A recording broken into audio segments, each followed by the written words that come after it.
जय श्री कृष्ण मित्रों। श्रीमद् भगवद गीता अध्याय 18 मोक्ष संन्यास योग। अर्जुन कहते हैं, हे महाबाहो, मैं संन्यास और त्याग के तत्व को पृथक पृथक जानना चाहता हूँ। श्री भगवान कहते हैं, कितने ही पंडित जन तो स्त्री, पुत्र और धन आदि प्रिय वस्तुओं की प्राप्ति के लिए तथा रोग संकट आदि की निवृत्ति के लिए जो यज्ञ, दान, तप और उपासना आदि कर्म किए जाते हैं, ऐसे काम्य कर्म के त्याग को संन्यास कहते हैं। तथा दूसरे विचार कुशल पुरुष ईश्वर की भक्ति तथा देवताओं का पूजन, माता पिता आदि गुरुजनों की सेवा, यज्ञ, दान और तप तथा वर्णाश्रम के अनुसार आजीविका द्वारा गृहस्थ का निर्वाह एवं शरीर संबंधी खान पान इत्यादि जितने भी कर्तव्य कर्म हैं, उन सब में इस लोक और परलोक की संपूर्ण कामनाओं के त्याग इत्यादि सब कर्मों के फल के त्याग को त्याग कहते हैं। कई एक विद्वान ऐसा कहते हैं कि कर्म मात्र दोष युक्त है, इसलिए त्यागने के योग्य है, और दूसरे विद्वान यह कहते हैं कि यज्ञ, दान और तप रूप कर्म त्यागने योग्य नहीं है। हे पुरुष श्रेष्ठ अर्जुन, संन्यास और त्याग इन दोनों में से पहले त्याग के विषय में तू मेरा निश्चय सुन, क्योंकि त्याग सात्विक, राजस और तामस भेद से 3 प्रकार का कहा गया है। यज्ञ, दान और तप रूप कर्म त्याग करने के योग्य नहीं है, बल्कि वह तो आवश्यक कर्तव्य कर्म है, क्योंकि यज्ञ, दान और तप ये तीनों ही कर्म बुद्धिमान पुरुषों को पवित्र करने वाले हैं। इसलिए हे पार्थ, आसक्ति और फलों का त्याग करके ही यज्ञ, दान और तप रूप कर्मों को तथा और भी संपूर्ण कर्तव्य कर्मों को करना चाहिए। यह मेरा निश्चय किया हुआ उत्तम मत है, परंतु नियत कर्म का स्वरूप से त्याग करना उचित नहीं है। इसलिए मोह के कारण उसका त्याग कर देना तामस त्याग कहा गया है। जो कुछ भी कर्म है वह सब दुख रूप ही है, ऐसा समझकर यदि कोई शारीरिक क्लेश के भय से कर्तव्य कर्मों का त्याग कर देता है, तो वह ऐसा राजस त्याग करके त्याग के फल को किसी प्रकार भी नहीं पा सकता। हे अर्जुन, जो शास्त्र विहित कर्म करना कर्तव्य है, इस भाव से आसक्ति और फल का त्याग करके किया जाता है, वही सात्विक त्याग माना गया है। जो मनुष्य अकुशल कर्म से तो द्वेष नहीं करता और कुशल कर्म में आसक्त नहीं होता, वह शुद्ध सत्वगुण से युक्त पुरुष, संशय रहित, बुद्धिमान और सच्चा त्यागी है। क्योंकि शरीरधारी किसी भी मनुष्य द्वारा संपूर्णता से सब कर्मों का त्याग किया जाना संभव नहीं है। इसलिए जो कर्म फल त्यागी है वही त्यागी है, यह कहा गया है। कर्म फल का त्याग न करने वाले मनुष्यों के कर्मों का तो अच्छा, बुरा और मिश्रित ऐसे 3 प्रकार का फल मरने के पश्चात अवश्य होता है, किंतु कर्म फल का त्याग कर देने वाले मनुष्यों के कर्मों का फल किसी काल में भी नहीं होता।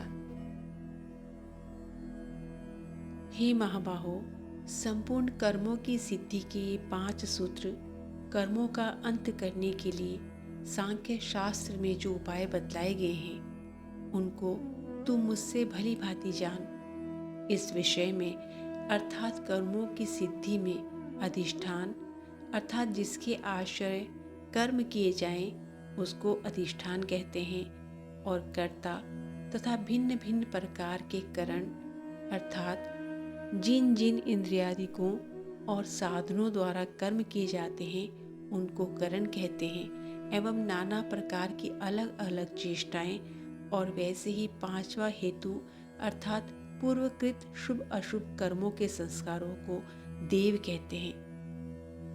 मनुष्य मन, वाणी और शरीर से शास्त्र अनुकूल अथवा विपरीत जो कुछ भी कर्म करता है, उसके ये 5 कारण हैं।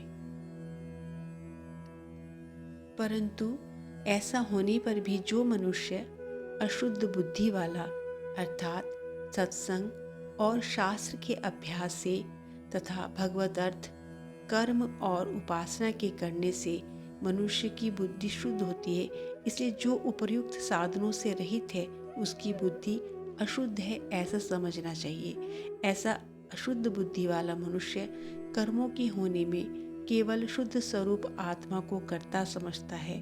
वह मलिन बुद्धि वाला अज्ञानी यथार्थ को नहीं समझ पाता। जिस पुरुष के अंतःकरण में मैं करता हूँ ऐसा भाव नहीं है तथा जिसकी बुद्धि सांसारिक पदार्थों में और कर्मों में लिप्त नहीं होती, वह पुरुष इन सब लोगों को मार कर भी वास्तव में न तो मरता है और न पाप से बंधता है। जैसे अग्नि, वायु और जल द्वारा प्रारब्धवश अगर किसी प्राणी की हिंसा होती है तो वह भी वास्तव में हिंसा नहीं है, वैसे ही जिस पुरुष को देह अभिमान नहीं है और स्वार्थ रहित होकर संसार के कल्याण के लिए ही जिसकी संपूर्ण क्रियाएं होती हैं, उस पुरुष के शरीर और इंद्रियों द्वारा यदि किसी प्राणी की हिंसा होती हुई लोक दृष्टि में देखी जाए तो भी वह वास्तव में हिंसा नहीं है, क्योंकि आसक्ति, स्वार्थ और अहंकार के न होने से किसी प्राणी की हिंसा हो ही नहीं सकती तथा बिना कर्तव्य अभिमान के किया हुआ कर्म वास्तव में अकर्म ही है, इसलिए वह पुरुष पाप से नहीं बंधता। ज्ञाता, ज्ञान और ज्ञेय ये तीनों प्रकार की कर्म प्रेरणा है और कर्ता, करण तथा क्रिया ये तीनों प्रकार का कर्म संग्रह है।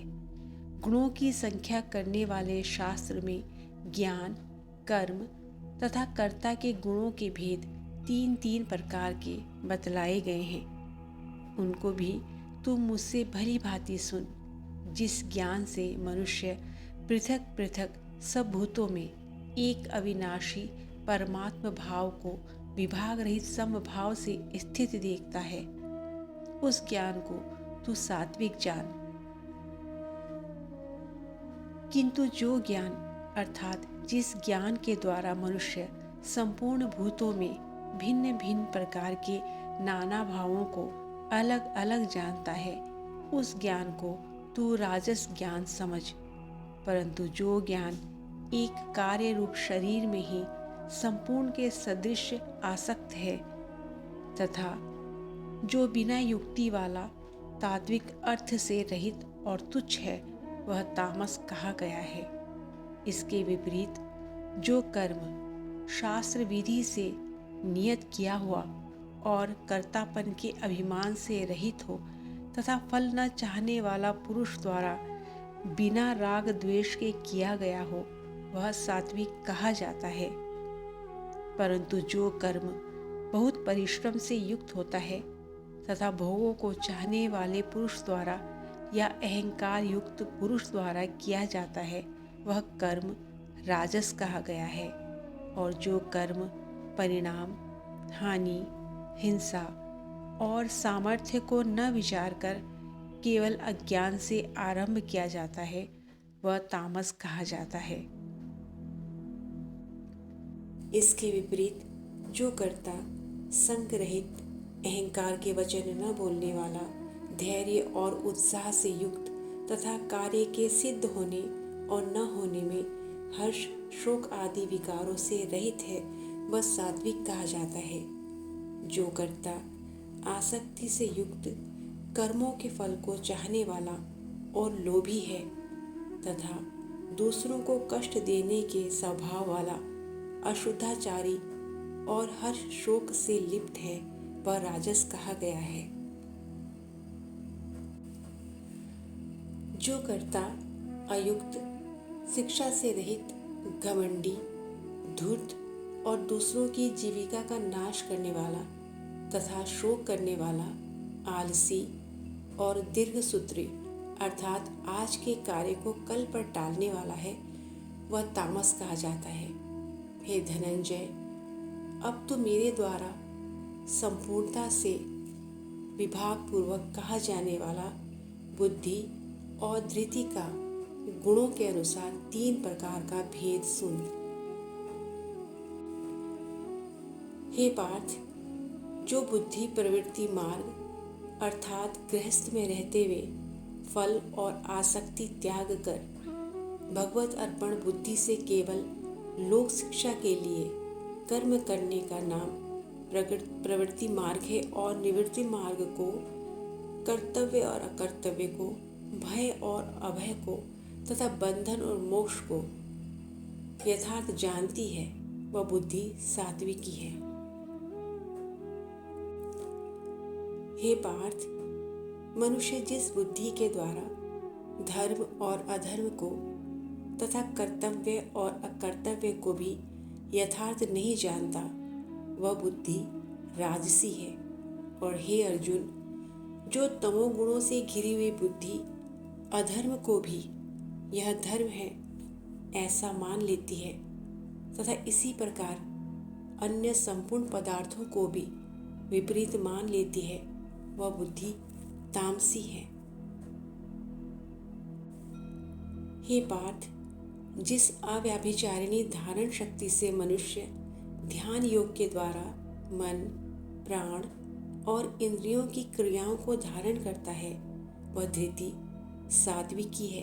परंतु हे पृथापुत्र अर्जुन, फल की इच्छा वाला मनुष्य जिस धारण शक्ति के द्वारा अत्यंत आसक्ति से धर्म, अर्थ और कामों को धारण करता है, वह धारण शक्ति राजसी है। हे पार्थ, दुष्ट बुद्धि वाला मनुष्य जिस धारण शक्ति के द्वारा निद्रा, भय, चिंता और दुख को तथा उन्मत्तता को नहीं छोड़ता अर्थात धारण किए रहता है, वह धारण शक्ति तामसी है। हे भरत श्रेष्ठ, अब 3 प्रकार के सुख को भी तू मुझसे सुन।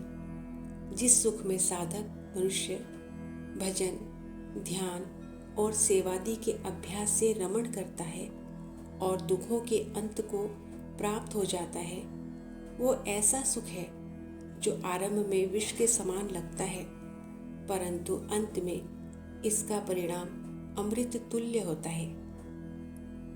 इसलिए वह परमात्म विषयक बुद्धि के प्रसाद से उत्पन्न होने वाला सुख सात्विक कहा गया है।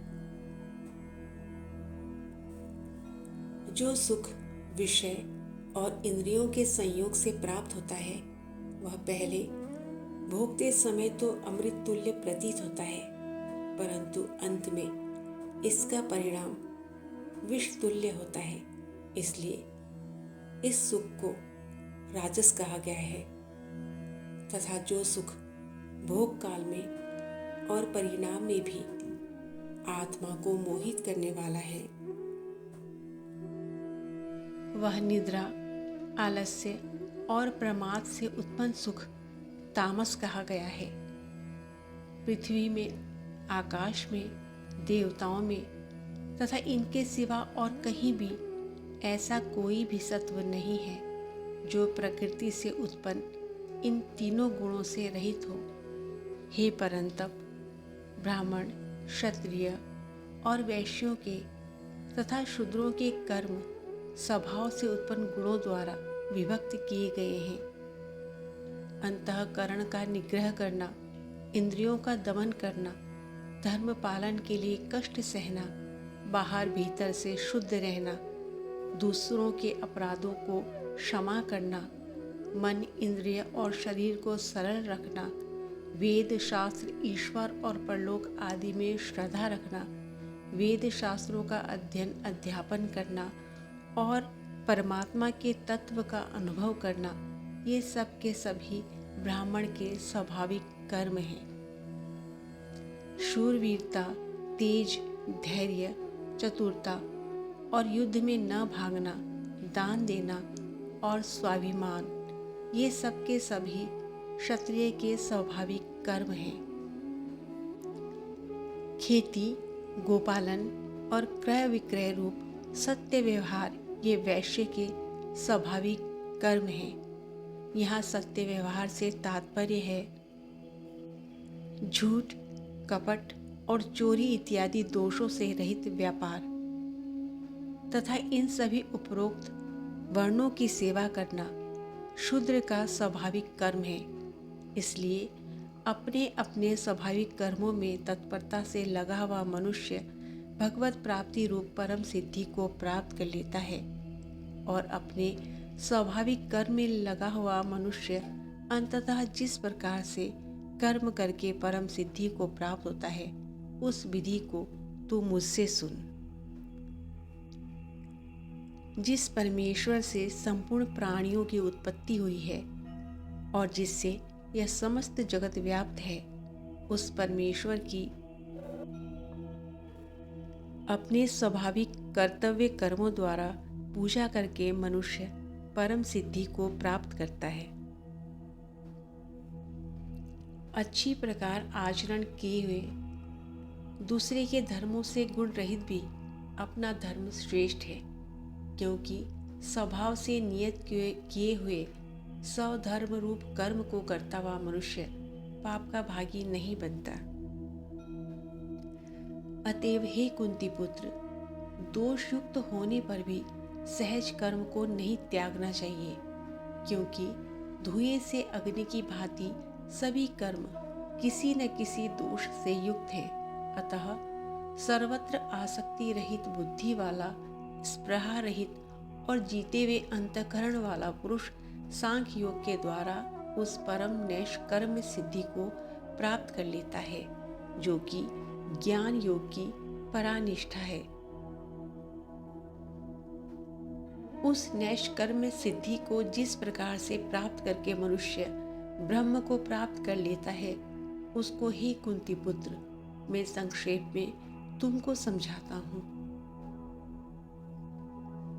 विशुद्ध बुद्धि से युक्त तथा हल्का सात्विक और नियमित भोजन करने वाला, शब्दादि विषयों का त्याग करके एकांत और शुद्ध देश का सेवन करने वाला, सात्विक धारण शक्ति के द्वारा अंतःकरण और इंद्रियों का संयम करके मन, वाणी और शरीर को वश में कर लेने वाला, राग द्वेष को सर्वथा नष्ट करके भली भांति दृढ़ वैराग्य का आश्रय लेने वाला तथा अहंकार, बल, घमंड, काम, क्रोध और परिग्रह का त्याग करके निरंतर ध्यान योग के परायण रहने वाला, ममता रहित और शांति युक्त पुरुष उस अविनाशी पर ब्रह्म में अभिन्न भाव से स्थित होने का पात्र बनता है।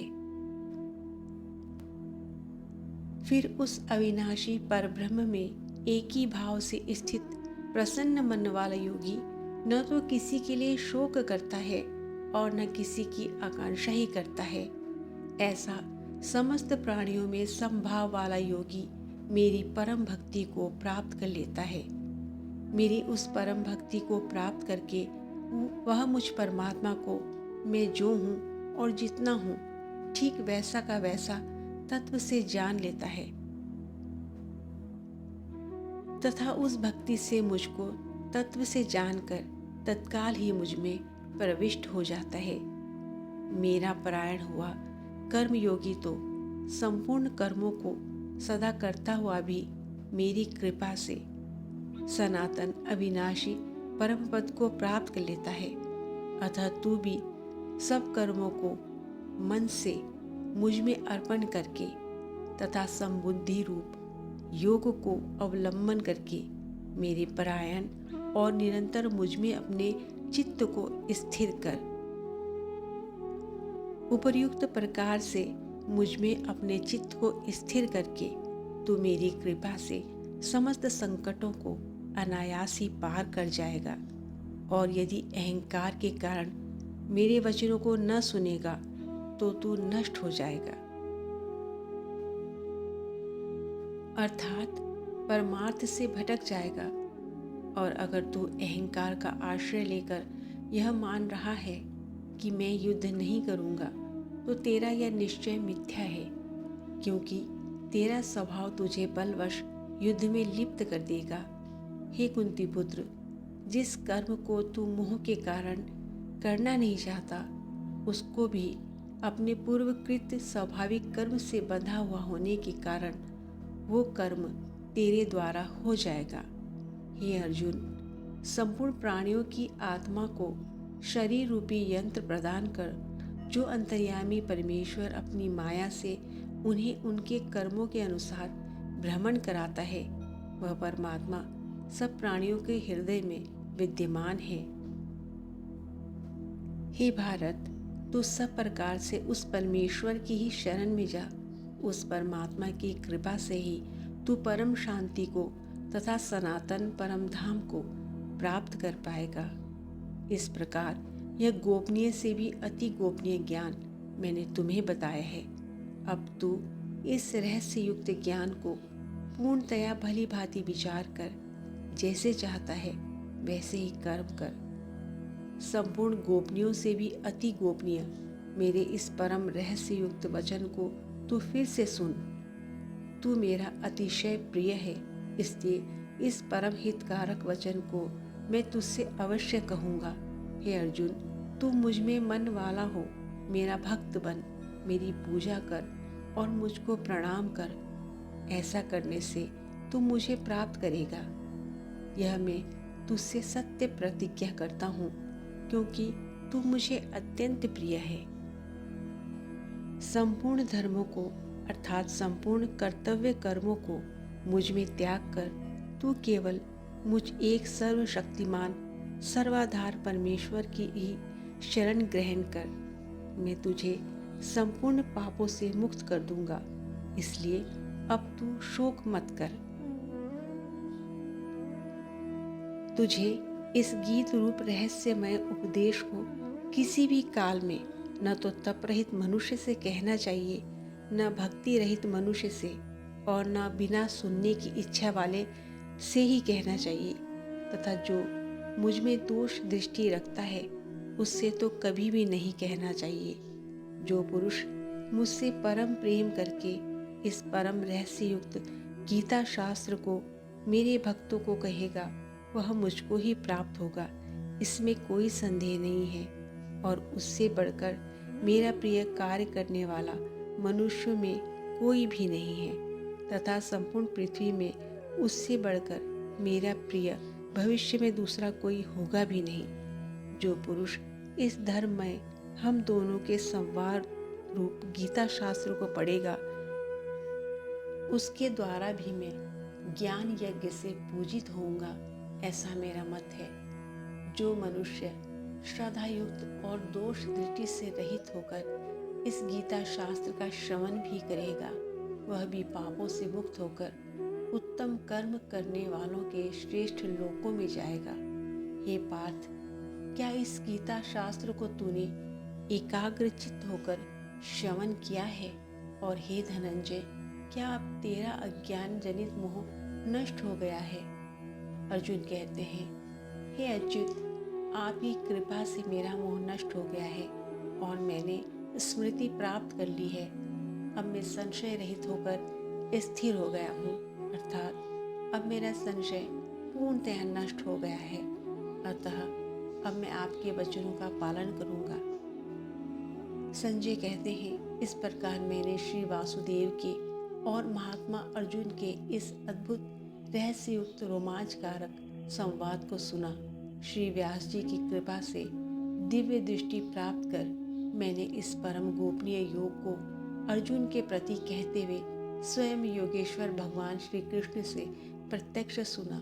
हे राजन, भगवान श्री कृष्ण और अर्जुन के इस रहस्य युक्त कल्याणकारक और अद्भुत संवाद को पुनः पुनः स्मरण करके मैं बारंबार हर्षित हो रहा हूँ।